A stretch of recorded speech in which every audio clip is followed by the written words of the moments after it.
Sir ಈಗ ಅವ್ರನ್ನ ಮಾಡಿರ್ತಾರೆ, ಅದನ್ನ ಬಂದಿರ್ತಾರೆ, FIR ಆಗಿರುತ್ತೆ, ಆದ್ರೂ ಯಾಕೆ ಕಲ್ಲೊಡದ್ರಂತೆ ಸರ್? ಅಂತ ಪರಿಸ್ಥಿತಿ ಯಾಕೆ ಬಂತು? ನೋಡಿ, ದೂರು ಕೊಟ್ಟ ಮೇಲೆ FIR ದೂರು ಕೊಟ್ಟಂಥ ಸಮಯ ಮತ್ತು FIR ಹಾಕಿದಂಥ ಸಮಯ ಮಧ್ಯದಲ್ಲಿ ಆದಂಥ ವಿಳಂಬ, ಅದರ ಜೊತೆಗೆ ದೂರು ಕೊಡೋಕ್ಕೆ ಬಂದಂಥವ್ರ ಜೊತೆಗೆ ವರ್ತನೆ ಹೇಗಾಗಿತ್ತು, ದಸ್ತಗಿರಿ ಮಾಡಿದ ಮೇಲೂ ಇಂಥ ಪರಿಸ್ಥಿತಿ ಬರಬೇಕಾದ್ರೆ ಕಾರಣಗಳು ಏನು ಅನ್ನೋದನ್ನು ನಾನು ಒಂದು ವರದಿಯನ್ನು ಕೇಳಿದ್ದೇನೆ. ಆ ವರದಿ ಬಂದ ಮೇಲೆ ಅದರ ಮೇಲೆ ನಾನು ಕ್ರಮವನ್ನು ಜರುಗಿಸುವಂಥದ್ದಕ್ಕೆ ಮುಂದಾಗ್ತೇನೆ. ನಾನು ಯಾಕೆ ಮಾಡ್ಯಾರೆ ಅನ್ನೋ ಉತ್ತರ ಕೊಡೋಕ್ಕೆ ನಾನಲ್ಲ. ನಡೆದೋಗಿರೋದನ್ನು ಯಾರು ಮಾಡ್ಯಾರ ಅಂಥವ್ರ ಮೇಲೆ ಕ್ರಮ ತಗೋಬೇಕು ಅನ್ನೋದನ್ನು ಭಾಳ ಸ್ಪಷ್ಟವಾದಂಥ ಆದೇಶ ಮಾಡಿದ್ದೇನೆ.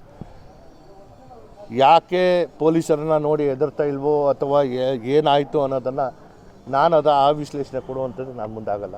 ಪೊಲೀಸ್ ಇಲಾಖೆ ತನ್ನ ಕೆಲಸ ಮಾಡುವಂಥದ್ದಕ್ಕೆ ಮುಕ್ತವಾದಂಥ ಅವಕಾಶ ಇದೆ.